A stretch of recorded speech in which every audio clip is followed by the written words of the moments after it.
सुरेश एक बढ़ई था जो जंगल से लकड़ियां लाकर उनसे खूबसूरत फर्नीचर बनाया करता था। सुरेश का हुनर पुरजलाल था, लेकिन उसे कभी भी अपने काम की सही कीमत नहीं मिलती।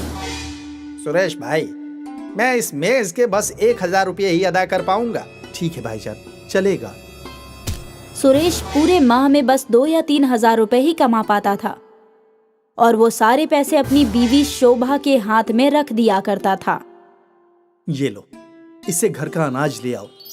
ठीक है, लेकिन अब आपको थोड़ा ज्यादा कमाना होगा। क्यों? क्योंकि हमारे घर एक जल्द ही नया मेहमान आने वाला है। वाकई?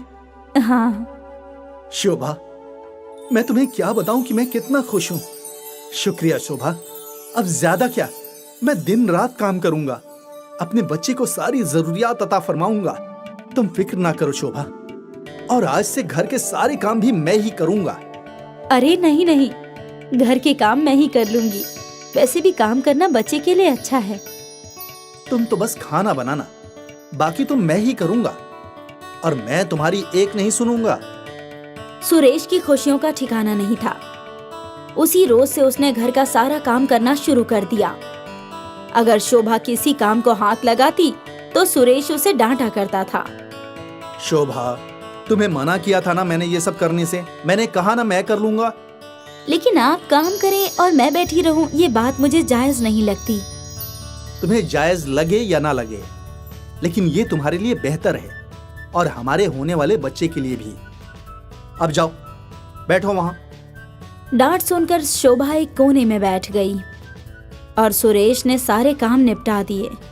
सारे काम खत्म करके सुरेश शोभा के साथ बैठ गया और ढेर सारी गुफ्तगू करने लगा। दोनों अपने होने वाले बच्चे के बारे में सोचकर बहुत खुश थे। सुरेश अपनी बढ़ईगिरी का काम भी किया करता था और घर का सारा काम भी, लेकिन वो खुद बेहद खुश था। वक्त गुजरा और शोभा ने एक बेहद खूबसूरत बेटी को जन्म दिया। सुरेश ने अपनी बेटी को गोद में ले लिया और उसके आंसू बहने लगे। अरे आप रो क्यों रहे हैं? रो नहीं रहा, ये तो खुशी के आंसू हैं। सुरेश ने अपनी बच्ची का माथा चूमा। ये सुरेश की जिंदगी का सबसे खूबसूरत लम्हा था। कुछ रोज बाद सुरेश और शोभा अपनी बेटी को घर ले आए। अब सुरेश पूरे वक्त बच्ची के आसपास ही रहता था। ये गर्मियों का मौसम था और सुरेश की छोटी सी परी गर्मी से परेशान थी।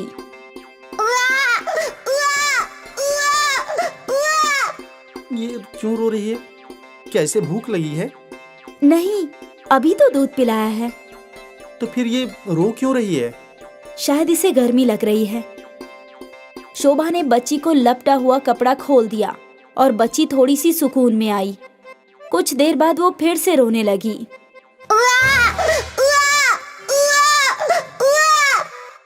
अस्पताल में पंखा था, इसलिए वहाँ सुकून से सोया करती थी। यहाँ हमारे घर में पंखा क्या, बिजली का भी अता पता नहीं है। मैं अभी आता हूँ। सुरेश अपने पड़ोसी के घर गया और उसने बिजली की बात की। उसका पड़ोसी बिजली देने को तैयार हो गया। सुरेश को हर महीने पड़ोसी को 300 रुपए अदा करने थे।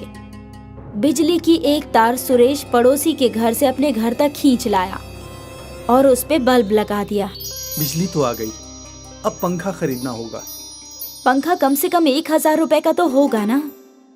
सुरेश ने अपने जेब टटोली तो उसके पास सिर्फ 100 रुपए थे। कोई बात नहीं, अब जब कहीं से पैसे आएंगे तो आप पंखा खरीद लेना। सुरेश ने बच्ची की जानिब देखा। बच्ची गर्मी से परेशान थी। मैं देखता हूँ, कहीं पुराना पंखा मिलता है क्या? ठीक है। सुरेश कबाड़ की दुकान में पहुंचा। अरे भाईजान, आपके पास कोई पुराना पंखा है क्या? हाँ, एक है, लेकिन उसकी बॉडी खराब है, लेकिन मोटर चल रहा है। तुम्हें चाहिए तो ले लो, बॉडी बदल लेना। कबाड़ी ने सुरेश को एक पुराना सीलिंग फैन दिखाया जिसकी बॉडी टूटी हुई थी। क्या दाम है इसका?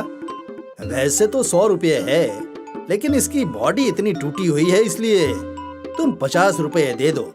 ठीक है। सुरेश ने उस आदमी को 50 रुपए दे दिए और वो पंखा खरीद लिया। पंखा खरीद कर सुरेश हार्डवेयर की दुकान पर गया। अरे भाईजान, इस पंखे की बॉडी और ब्लेड कितने के पड़ेंगे? अरे ये तो बहुत पुराना मॉडल है, इसकी बॉडी तो बहुत महंगी है। बॉडी और ब्लेड मिलाकर 1,000 रुपये लगेंगे। क्या? 1,000 रुपए सुनकर सुरेश चौंक गया। इतने सारे पैसे वो कहाँ से लाता? इसलिए वो चुपचाप अपने घर की ओर चल पड़ा। आप पंखा ले आए? ले तो आया, लेकिन इस पंखे की बॉडी टूटी हुई है और इसमें नए ब्लेड लगाने पड़ेंगे और उसकी कीमत 1,000 रुपये है। बाप रे, इतने सारे पैसे कहाँ से आएंगे? कुछ न कुछ तो करना ही पड़ेगा। सुरेश ने उस पंखे को जमीन पर रख दिया और सोचने लगा कि वो उस पंखे के साथ क्या कर सकता है। अगर मैं इस पंखे की बॉडी और ब्लेड लकड़ी से बनाऊं तो? क्या ऐसा मुमकिन है? मैं कोशिश तो कर ही सकता हूं ना। और वैसे भी गुड़िया गर्मी से बहुत परेशान है। सुरेश पंखा लेकर बाहर आया और अपने सामने पड़े लकड़ी के शाक से पंखे की बॉडी बनाने लगा। वो बहुत बारीकी से काम करता रहा और कई घंटों बाद आखिर उसने लकड़ी से बॉडी और ब्लेड बना लिए। उसने पंखे को लगाया। ये हुई ना बात। सुरेश अपने लकड़ी के पंखे को घर के भीतर ले गया और उसे छत से टांग दिया और बिजली का कनेक्शन लगा दिया और फिर बटन दबाते ही पंखा घूमने लगा। अरे वाह! और रोती हुई बच्ची फौरन पुरसुकून हो गई। मेरी कोशिश कामयाब हुई। हाँ देखिए, ये पुरसुकून हो गई। भगवान करे मैं इसे सारी जरूरियात अता फरमाऊं और एक अच्छा वालिद बन सकूं। आप अच्छे वालिद हैं। बच्ची खुश थी और इसलिए शोभा और सुरेश भी खुश थे। अगले रोज उनके घर पे ग्राम पंचायत का ऑफिसर आया। क्या आपके घर में कोई बच्चा पैदा हुआ है? हाँ हाँ, तशरीफ लाइए। वो ऑफिसर घर में दाखिल हुआ। हमारी बेटी हुई है। कल पैदा हुई है ना? हाँ। तभी ऑफिसर का तवज्जो ऊपर घूम रहे लकड़ी के पंखे पर गया। ये कैसे मुमकिन है? क्या ये वाकई लकड़ी का है? हाँ, मैंने खुद बनाया है। पुरजलाल, बहुत खूब। मैंने पहले लकड़ी की ऐसी हुनरमंदी नहीं देखी। ये हुनरमंदी नहीं, मजबूरी है जनाब। सुरेश ने ऑफिसर को बताया कि क्यों उसने लकड़ी का पंखा बनाया। उस ऑफिसर ने लकड़ी के पंखे की और सुरेश के खानदान की एक तस्वीर ले ली और उसी वक्त उनकी पूरी कहानी सोशल मीडिया पर पोस्ट कर दी। इससे क्या होगा जनाब? क्या होगा, तुम्हें जल्द ही इसका इल्म होगा। अब मैं चलता हूँ, वापस जरूर आऊंगा। लकड़ी के पंखे का फोटो और सुरेश की कहानी वायरल हो गई। लोग सुरेश की मदद करने आगे आ गए और सभी ने ऑफिसर के खाते में पैसे भेजे। कुछ रोज बाद ऑफिसर पैसों का बैग लेकर सुरेश के घर आया। तुम्हारा किस्सा पूरी दुनिया के दिलों को छू गया और देखो, सबने तुम्हारी मदद करने के लिए कितने पैसे भेजे हैं। तुम अपनी बेटी को सारी खुशियां दे सकते हो। सुरेश और शोभा की आंखों से आंसू बहने लगे। उन लोगों ने उम्मीद भी नहीं की थी कि ये सब मुमकिन है। सुरेश के खानदान की जिंदगी संवर गई। अब सुरेश ने अपनी बेटी के लिए सारी सहूलियात खरीद ली थी। वो खुश था और ये सब सिर्फ उस लकड़ी के पंखे की बदौलत।